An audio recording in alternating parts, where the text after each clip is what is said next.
Hey guys, welcome back to another video. So the regular roster Madden ratings for Madden 20 were released on Monday. And I've seen a lot of talk and discussion on social media about, people being disappointed with the ratings, people disagreeing with the ratings. And I wanted to discuss why I don't think the initial Madden ratings for either the regular rosters or when they released the Ultimate Team ratings on July 22nd, why neither of those really matter. So to start with the regular ratings, I've seen a lot of discussion about the stats, people comparing two players from last season's stats. One player that had better stats across the board. Let's say it was a quarterback. One was rated 3 points higher than the other, and the one that was rated lower had more passing yards, more passing touchdowns, less interceptions, and it just seemed like they should be a higher rated quarterback. Now, stats only tell part of a story. So there's the actual on-field film, and even though you might disagree, these Madden rating adjusters, I know that position, I've seen some talk that, that could be perceived as sort of laughable, that there's, a committee that solely goes to games and adjusts the ratings during the season. But, I do believe they take that job rather seriously. They do watch these guys in person. They do watch film. They watch tape on the guys, and, they have multiple guys doing that. So there's a collaborative effort involved. Do they get all of them right? Are they all ideal? Obviously not. I'm a Green Bay Packers fan. Aaron Rodgers was a 90 overall quarterback. I think he was like the 6th or 7th best quarterback in the game to start out this year. Do I think Aaron Rodgers is better than a 90 overall? Absolutely. But, when you look at the tape, he missed some throws last year that he should have made. He's dealt with injuries. The Packers haven't made the playoffs the last 2 years. So just the standard that you live up to as Aaron Rodgers, 2-time MVP, Super Bowl champion, Super Bowl MVP, multiple-time Pro Bowler, multiple-time All-Pro at the quarterback position. He hasn't played at that standard, and there are other guys like Patrick Mahomes, Tom Brady, Drew Brees, Phillip Rivers that have played better than him the last season, and that's why the ratings are significantly higher to start. Now these ratings for the regular rosters, they can get adjusted week by week. They do based on performance. So really, that's when the point where you can get upset is if your player that you felt got snubbed by a rating was playing well for 2, 3, 4 week stretch, was putting up numbers, the team was winning. The film shows that he was playing really well.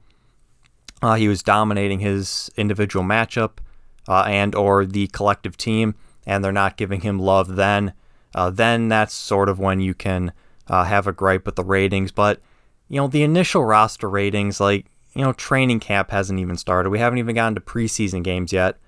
We're still 7 weeks away from the NFL season starting.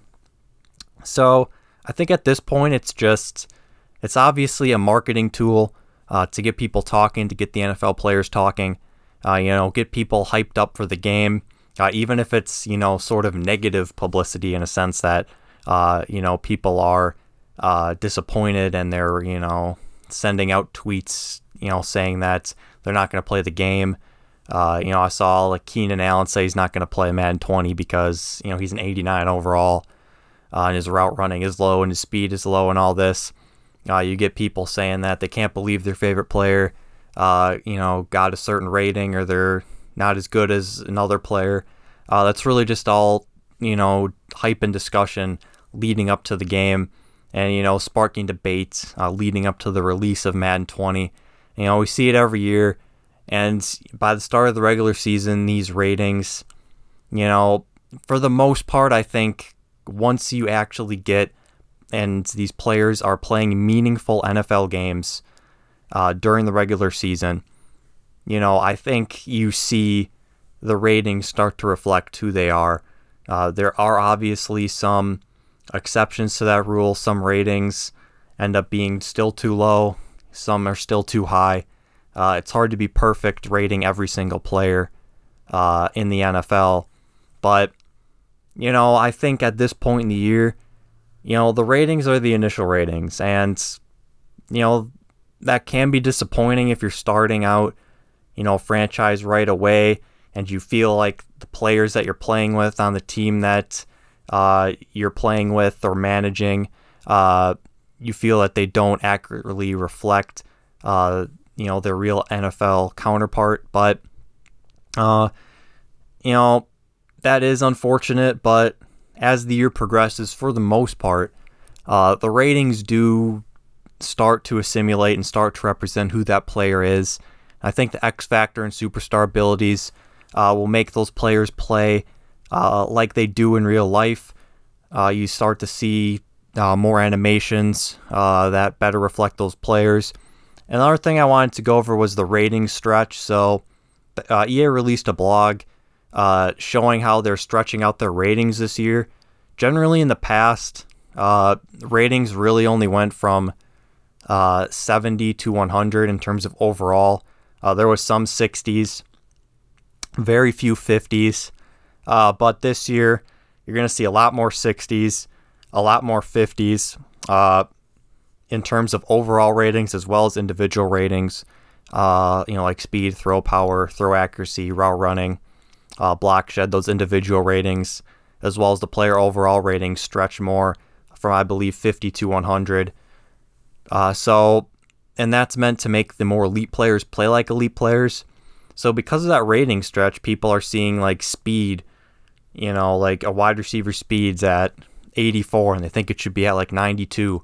But you got to understand that 84 might play like the 92 of years past because of the rating stretch. Now, if you just went head to head and you looked at a receiver in Madden 19 with 92 speed and a receiver in Madden 20 with 84 speed, the 92 speed's still going to be faster. I'm not saying that 84 speed's 92 speed, but it's going to seem like it because the defensive back speed's going to be lower. Let's say their speed would have been an 85 in Madden 19, but now they're, a 76 in Madden 20 because of that rating stretch. So you're still going to see the discrepancies, and I like it because the elite players are going to play like elite players. The Aaron Donalds are going to have that impact, and I really like that addition. Obviously, we still got to see how it's going to play out on the field in Madden 20 when we get our hands on the game next week during EA Access. So obviously that's still up in the air, but the ideology behind it, from what I'm hearing, still seems to be like it's going to be for the betterment of the game this year and going forward if they continue. And I want to quickly touch on then the Ultimate Team ratings, which haven't been released yet. Those are also something I wouldn't worry too much about because, again, while they're not dynamically updated in the sense that in Ultimate Team you have like an 88 core elite Julio Jones, week by week that card's not gonna change, that individual card, but he might get an upgrade that makes him a 91 or a 92. So his card becomes better and his stats become better in that sense. So and again, that's similar process to the regular rosters where he balls out, has a great game, is playing consistently well. He's probably going to get a team of the week. He might even get a program master. The only problem with Ultimate Team is sometimes they hold out on upgrades. If, let's say it's Halloween and Khalil Mack is planned, or Aaron Donald's planned to be the master for that, and he has a great game 2 weeks before the promo is supposed to come out. So you might think he would have a team of the week master card, but because they have that promo set up, then you got to wait 2 weeks otherwise. So, if that card's tied to an upcoming promo or program, that could sort of delay the upgrade, which, obviously hurts him and, the community who want to play with him, and have him more reflected of how he's playing in real life. But I don't think it's too big of a deal.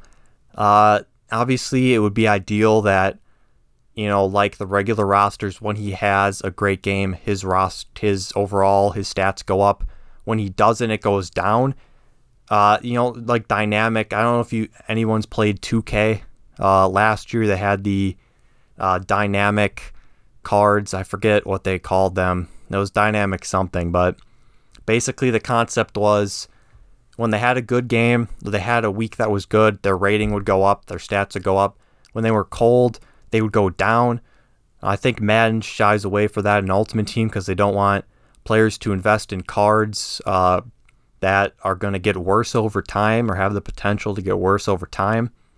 But again, if you want an accurate reflection of the NFL, I think that would be a good thing. Now, Ultimate Team is supposed to sort of be like a fantasy land. Build your Ultimate Team. But I think they're sort of getting away from that in the sense that they're just making cards, late in the year when everyone's a 99 overall, everyone has 99 everything. You see it in 2K2, like Ben Simmons is a 99 three-point shot. Like, okay, well, at that point, you could just insert player name and they'll have a 99-3, 99 dunking, for Madden. If it's a quarterback, 99 throw power, 99 accuracy, 99 throw on the run, 99 throw under pressure. Just insert name and they'll have those stats. I still want to see the player play like they play on the field. And again, I think the X Factor and Superstar abilities will help with that, sort of giving an archetype for each card and sort of having animations tied to them better. But again, if they had those dynamic ratings, yeah, if a player plays bad, he'll go down in overall. But that should be what happens. And that would also give more levels to investing. You got to really, I don't play MLB The Show, but I think at least in years past, if they didn't do it this year, I think in years past they had a similar system where, cards would go up or down in overall and stats based on how they play in real life, which I'm all for that. I don't see the problem with that. I mean, obviously, if you have a card that's an 88, he plays poorly for 2 weeks and he goes down to an 84, that's not ideal, but that's a risk you have to take. And it's still Ultimate Team in a sense that, you could still have Julio Jones, Odell Beckham, Antonio Brown as your receivers. Todd Gurley, Melvin Gordon at running back. Patrick Mahomes at quarterback with Tom Brady backing him up. Or whatever the case is, That's still an Ultimate Team. That collection of talent you don't see on the same field unless you're playing in the Pro Bowl. So the sense that, an Ultimate Team equals 99 overalls and, everyone's 99 and everyone can do everything isn't a real life assimilation of what that player is or what these players are on the NFL field. Antonio Brown is a great route runner. He's a great pass catcher. He can make guys move he can juke guys in the open field, get by them. However, Antonio Brown is not a guy that you're going to throw many fade routes to. He's not necessarily going to burn you down the field on a fly route like Julio Jones might, or like Megatron might, or like Randy Moss might, or like Tyreek Hill might. But the problem is at the end of the year, that's what happens. Anyone can do that. Julian Edelman has 99 speed in February. I'm sorry, but I agree he should maybe have 99 catching, 99 route running, but 99 speed, 99 excel, 99 agility, being able to do these T-Ray spin moves and stuff and juke everyone out like he's Tyreek Hill. Yeah, that makes it for an Ultimate Team per se, but it's not an assimilation. It's not an accurate representation of what he is on the field. That should be Tyreek Hill being able to do that, but maybe Tyreek Hill has less catching. So, basically, I know that was a long rant, but that's sort of where it went to. Started with just a conversation about stats, but, that's sort of something I've been thinking of. just the idea of an ultimate team. So yeah, that's sort of my thoughts. I try to keep it as organized as I can. Sometimes, I was just going to talk about, the initial ratings and the Ultimate Team ratings and why they're not necessarily a big deal if people disagree with them at this point. But it's sort of spun into a discussion about Ultimate Team and the ratings for cards, which happens sometimes, but, sort of how the conversation evolves. So that's the video. I want to know what you guys think. What do you think about the ratings? And to go what I ended up spiraling into, what do you think about the Ultimate Team setup? Do you think everyone should be able to have 99 everything at the end of the year? Especially this year, we saw guys were getting 99 everything much earlier, with the chems and powering up and the abilities, things like that. So let me know what you guys think. I'm really curious. So that's the video. Thank you all for watching, and I will see you in the next one.